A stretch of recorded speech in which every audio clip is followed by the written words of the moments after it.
Kwan Otafo Heaven Beya da Tonsu Otan Caterpillar Nyame adom dwa so ka chire esuo ho amekom nsu nyame yesuo ho agyamem na nakona du iya dom kuma wo besoro na sentubokom abotan so eda wani nyina hini be men na amanse nsroma be kwaya train Calvin Pankro no Promzi Abidjan Kwanta han bi apie kotokuro makonche di asempa kontase onwe campaign for Christ asenso Tertiary Amas Community Radio esuo fankatia pasolo sewa boaso snappy sewa prabon New Life manso edubia dinyame ebrem New Town eni monyam nkanyame nsuta pachi dida amangwase the Rose ya eno so ewo kana Facebook Live and YouTube ye Oyerepa FM and orepafmonline.com.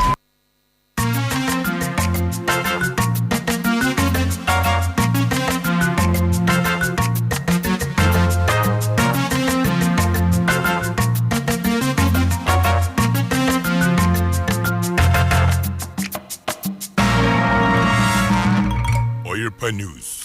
Abo no nsia adesema memo ache ena no pay Oyerepa kasa fidie sunu na mai munsam ne nkofo maso de ana ebesom wo na yenhwe ensam a yede bra mu no ena no pay de akotene bi wo mu no ene se na ekoba ne san ana mahama ayarega ne krata wode kwan ne nsusuye bi edi atire se ebe ya aban ne nya adwuma bi emfama no krata na yahura to ba bi krata ba yede ensam mpo ana wo mu sansoso ana kwa me bafo aboranye wo trese wonu ankasa nyame ya adom na wote ase pa 2024 obaya adwuma bi e de ama dwomama na eyede asem ana woka na ede ne be kirem so awoboase ene ne mpotam na ekuro bi wo homanfo trese adwuma kuro bi ya wo ye adwuma bi wo ho no wa ma sabi omoka enyina ye omoka ede eka ana omoka ho asem sansoso ana owura Thomas Tanko Musa wono wo General Secretary de Ghana National Association of Teachers wodin sam atodwa se beyan 10 abane sorry penhwam na wonya adwuma bi emfama wo mo America mamu nso ejebo efunu bede na enkwa amrem Joseph Biden wa baba betu wodin nsa secretary bi ase asensan krata bi a ebeboa America man no ensa no doso anopai ye frem na nakwabra kase obrempon Onabo Mahama Ayarega wono na ye boko central embrasebjani wode kata bi ekoi se be yanka ban 10 ye nuanom ye maamenom ye papanom ye nuanom ya wo tertiary institutions ahodo no mu no school fees ahodo ya ban esomu de ma wo no ebe yanka ban ni ntwaso be yanka ban ni ntwaso pa trese sade corona no bae no abe hadwe pa ama trese enema nyina timi aha wo mai sika tam ne ade eno na edom kase no fa no so mpanifo no bi sɔre ana o mocham se dabinti una onabo Mahama Ayarega pa na wo kasa sa no dabi bako center na sebe yoni enimu na wo kasa sa wo se ai me na meka ena wo kasa nsem wo se ai maka efisa corona na bae na abe hadwen ti abane timi yesa adwuma no a na ama o man sika sem no atimi akoyie kakra e de ama efisa corona no de e bae no ebe hadwen onabo Mahama Ayarega. I beg to move that this House resolves to request the President of the Republic of Ghana to take urgent steps to suspend the payment of admission fees by new entrants into public tertiary education institutions and continuing students of those institutions for the 2021 academic year as part of the national COVID-19 relief programs being implemented by government. Mr. Speaker, I have gone to great lengths to set out the items that constitute the cost buildup to the fees that the students are being charged, with the object of pointing to one thing, that it is perfectly possible within the context of this COVID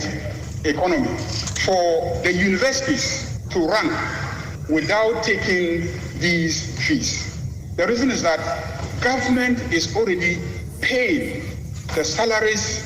and other emoluments of lecturers of the various tertiary institutions across the country. Granted that some of the universities on their own initiative are trying to develop additional infrastructure, but it is perfectly possible that within the context of this year and the circumstances that we find ourselves, that levies related to ongoing developments at least be suspended for a 1-year period. Wey wonmonyamfo Mahama Ayarega boko central embrasebjani na no si ya ana wonabo Matthew opoku prempo bonamrane na potre se Intend this and incompetent there. Just I want you to grab one to ask you. Mr. Speaker, the first line of this motion is leading us into an absurdity that this House passes a law. This House approves an LI, whose chairman at that time is an honorable member who moved this motion. Mr. Speaker, that first line says this House resolves to request the President. The President has no locus. If it's not for populism, I would have said the person has dubious intentions. Mr. Speaker, if you think this House has approved something that was wrongly done, you come up with a motion of criticism that since the House approved the subsidiary legislation, we can change it by voting with 2/3 members of parliament to withdraw that approval. It is not the President. The second point, Mr. Speaker, he read a tall list of academic facility user fees. He knows that the word admission fee is only one component of the academic facility user fees, which is minuscule in terms of the fees total. He even brought in SRC views and NUC's views. Mr. Speaker, it's the students that decide on the SRC views. Now you are saying that after the students have decided on the SRC views, the President is being requested not to approve the SRC views. The President has no power when this House has decided to approve the fees. This motion, Mr. Speaker, is incompetent on the face and the value of everything. We honorable Matthew Opoku Prempe mensia emrasibetani eno na ye to so ye fie ne nkyeremu nso e wo NPP amanyako nsamo Kwame Bafo bodom na ne abronye wono na ye bromantam tetere ne edema NPP amanyako no wode nsama todwa ebro ne semtrofo edin koma na watchom se NPP amanyako no se NDC amanyako no tira ba bi no mo sere se amagye nkunya ne bi de afiri wo nsamo a omo de ma omo ahai omode koma ntum yam ebeba sesi a ombesa gye no bokɔ fisa sɛ omode ahoɔden ɛkɔ fam hɔ na omode bum asɔre saa mpani sɛ frɛfrase na ebum de a omo boaboa mo wɔ fam hɔ paa ayɛ dwuma no ankasa no no kra sɛ wo bɔ mpa sɛ nyankopɔ bɛto no nkwa ne mpa na 2024 na nya du sɛ saa bere nya du pɛ wɔno a sɛ kane mampani John Dramani Mahama wo kura frank ade ma NDC amandoko no wɔno a betua sika de ama no so wo megina wɔne MPP nyina kɔ no bɛwu sɛ yes na chipa sɛ ebe wonkom na saa case we ni de omode ba akuam wa Supreme Court ne de e case ya Mahama no de prepare ground to say mekɔ biem me ma free ase eto susu am pese Mahama ba bi ne ye pitinu oduro a me boa no man sika ye posters ne ye pitinu because 2024 MPP ye break the 8-year cycle no okay 16 akɔ no nyina rented seats the reorganization of the party proper restructuring baba yaduma proper constituency elections baba kwaso proper polling station elections baba kwaso proper constituency election proper regional election proper national proper parliamentary elections and proper frabera elections. After all these things have been done, I say we are warming up and we are gearing towards the recapturing of all the rented seats. We bromantam no titane edema NPP abonyoko no Kwame Bafo obonem na ne abronye DC ne ana yate na fe yemhwe ne yemfo ya ne nkyerem nso ewo kunka eno ewo oboase empotem ho omotrese Joseph Construction ye adwuma bi wo ho na no kura nyame anim ne pempen de bo se ne pen enema omoto no kwa ho nyina mfuturu age afa na wo ka Joseph Construction asem ampanifo ma wo nka papa na dwuma wo ye ne ko so pete kwa no so kura ma wo mo se de be ya nka ja wo so kakra ya wo ton ene hwe wo mu kunu afa so wo ma ne ade no saa na nkatimi abo wo na nso wo de ye ba na sei afadie aforo wo mo. In fact, kwan na omojagu ho na se omoaye no saa na maye no de ma yade chese mfutura ye ti no kwan yi so no se wuti kam na wuntimi ngro grass na uni asidi a yade nkuto na wo fa no bo ase ha adenti na mo start kwan chese kroma ye senka omo wata so maye no minua ha won baako kra o omoja kwan yegu saa na mfuturo driver for enam kwan so de yade nkuto na ye ti no bo ase kro dua mu de esese mpanyimfo ye mayen an say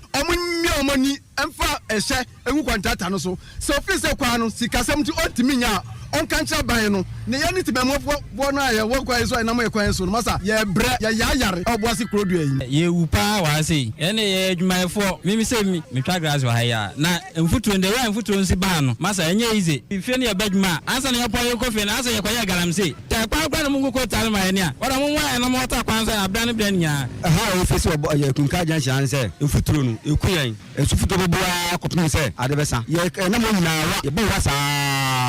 ye kasa wan kwa ne bo de na di num so ko mfuturo na no o di ko mfuturo na odi amane kwa na fesi nje fe na ese na ado ene mpanifo a omo bo asia se ese no omo contractor no na kwa no oboguso omo so mayen me wan kranso a me ni omo ye adwuma omo ba adwuma ni mu a emfuturo nti omo ba na omo jai se bia ye adwuma ahohofo be pakeka ohwe emfuturo e kwa bonso watuka no no wokọ hwemitire ho ma ba adwuma o hwa atare eseme o dress na betena ha asa wo ba efuom so Ghana nsam no bi eno no we eyade se ye wo konka oboase ne mpota mo mkyere se Joseph Construction de bra o kana asam ade be chi na yanto ansam so owura Thomas Tanko Musa wono aye General Secretary de Ghana National Association of Teachers what the sabato General aban no bra sorry ntantam PP sa hodo no topete school num sade ntobro egu nkwada wo kuro bi mu no topete se yanye sa de ye wa hwe ya o man no ye dache ana ye didi agro no. COVID is not waiting for anybody. And even any delay in getting this thing done, the more we delay, the more chances that anybody can catch this virus. And we have said that, look, if we do not take time and any child catches this particular sickness and the child takes it home, you have the old men in the house, we have the old ladies in the house, anything can happen. And that is how we keep on stressing that the duty bearers at this particular time should actually work it out and make sure that the PPEs get to the various areas where they are not yet there so that the children and the teachers can be protected. You see, look, anything that affects adults, they have a way of solving it. In what we are saying now, assuming this thing were to be happening at the university, then they would have written press statements, organized demonstration and all those things. But it looks like anytime something is happening to children, because they don't have that kind of voice to speak, we take it for granted. And as the saying goes, a child must be seen and must not be heard. I don't think that is the way to go. We must correct that narration, and that we need voices to rise up and speak for these children and say that all duty bearers, enough is enough. Let us protect these children. We cannot afford to look on to have 56% of our human resource go with in the next 18 years.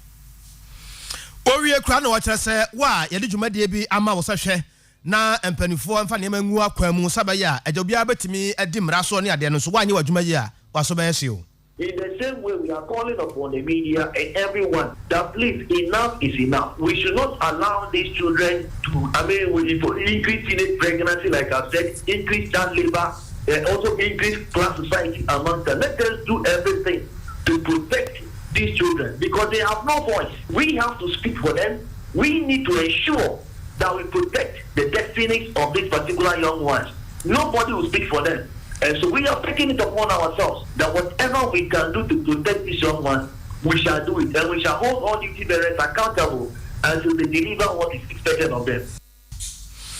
We Owura Thomas Tanko Musa, General Secretary of the Ghana National Association of Teachers, says I'm draw for the day who ye.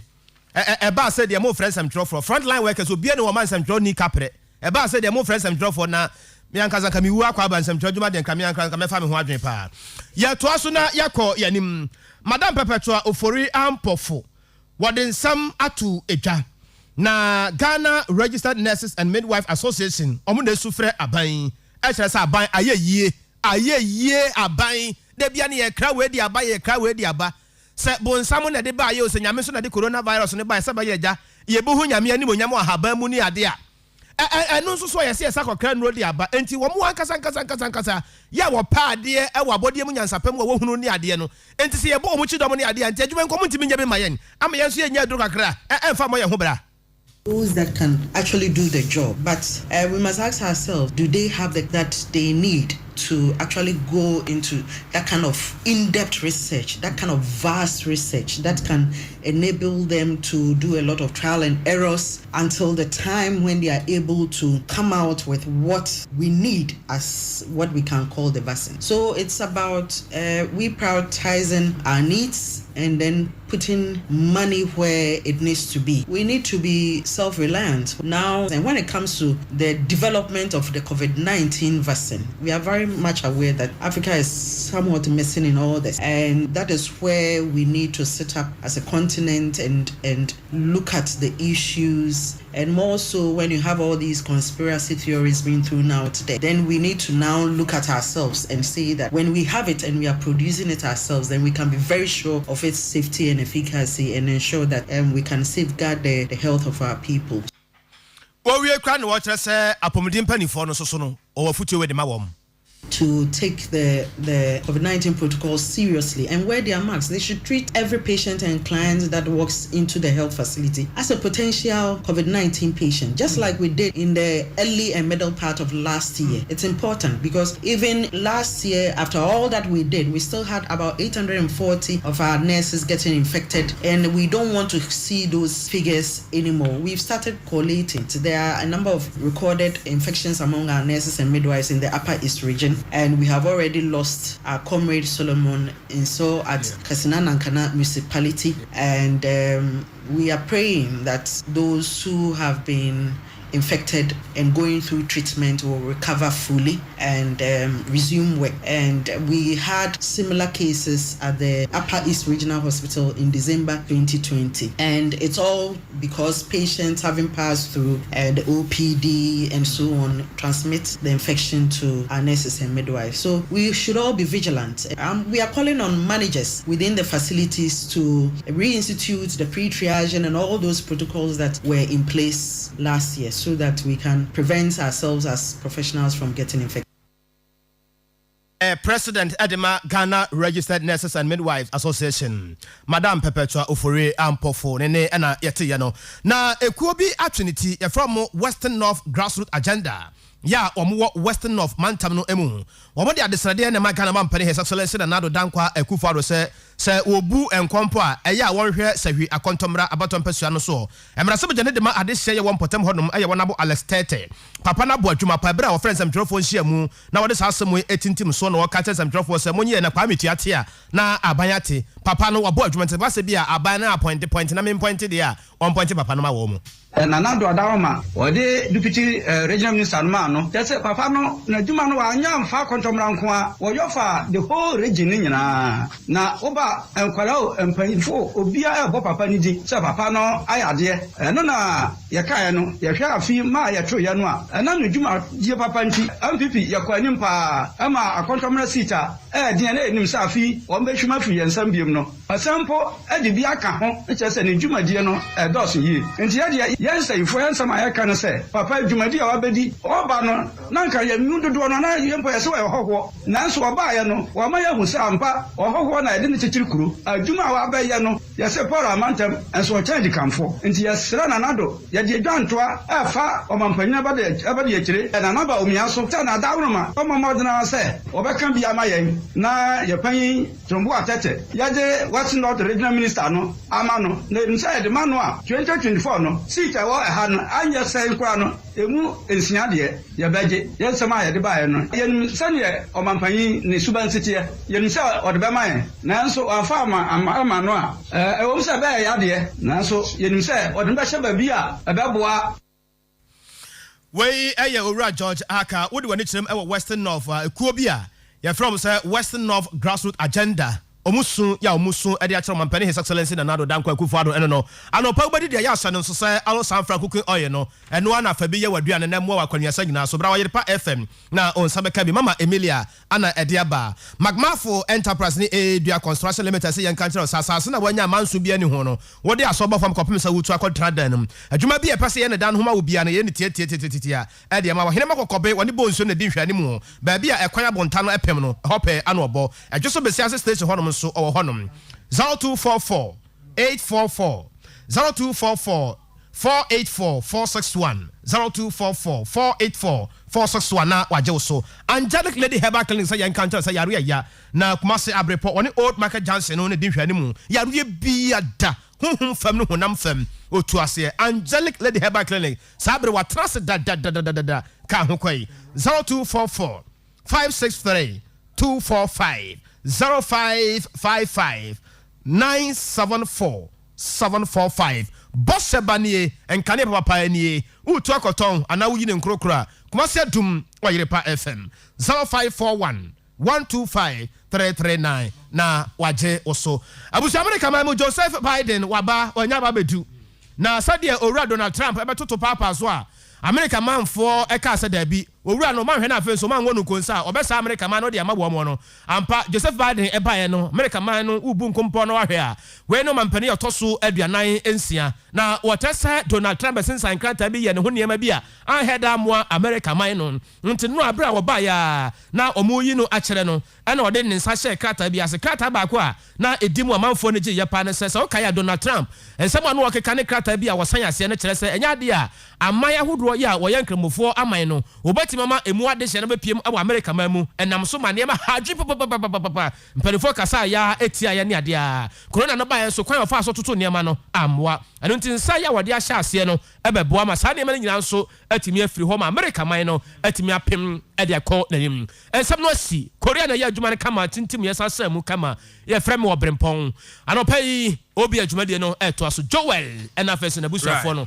eto aso kobra me da say no